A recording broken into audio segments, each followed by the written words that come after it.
Exercice du goblet squat au kettlebell. Objectif de l'exercice. Le goblet squat est un exercice complet permettant un travail de mobilité chargé des hanches et des chevilles, un renforcement musculaire des membres inférieurs, une progression logique depuis le air squat vers le squat complet, une préparation au squat à la barre dans les routines d'échauffement et une évolution possible vers le front squat unilatéral au kettlebell impliquant un important travail d'anti-inclinaison et d'anti-rotation. Mise en place. À partir de la position debout, le kettlebell est placé au sol entre les pieds. L'anse est parallèle au buste. Les pieds sont espacés d'une largeur permettant une flexion confortable et profonde. Le pratiquant fléchit les hanches et les genoux pour saisir le kettlebell, prend la poignée en pronation, bras tendus. Se redresse afin d'amener le kettlebell au niveau de la poitrine. Il repositionne les mains au niveau des cornes du kettlebell. En position haute, les avant-bras sont alignés avec les cornes du kettlebell, les pieds restent ancrés dans le sol et la posture demeure droite et gainée.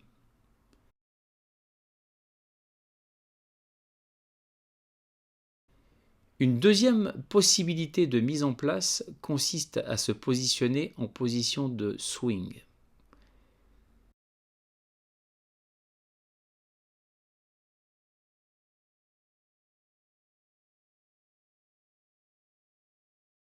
Exécution du mouvement.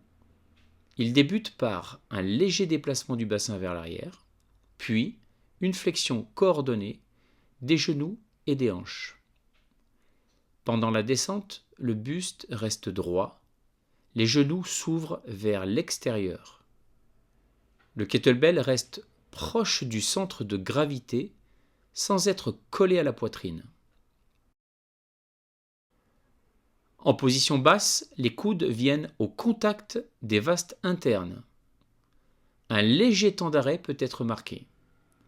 À ce moment-là, en flexion complète, le pratiquant peut effectuer un grunt afin d'augmenter la stabilité de la pression abdominale.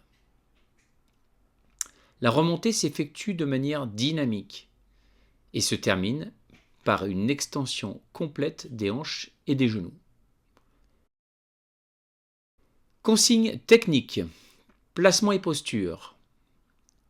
Il est nécessaire, bien entendu, de respecter les courbures naturelles du rachis, de maintenir les épaules abaissées, l'anti-shrug, et de chercher un auto-agrandissement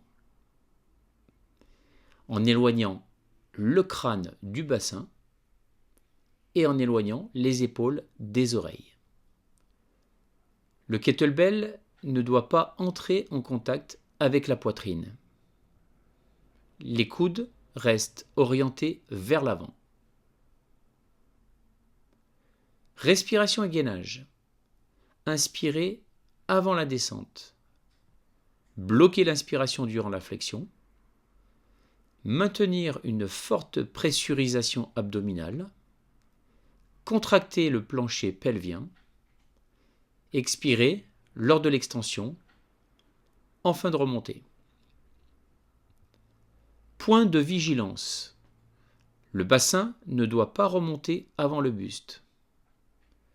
Les genoux doivent être poussés vers l'extérieur dès l'initiation du mouvement.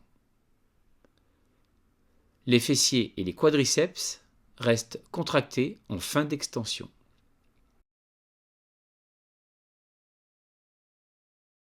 Étape de progression.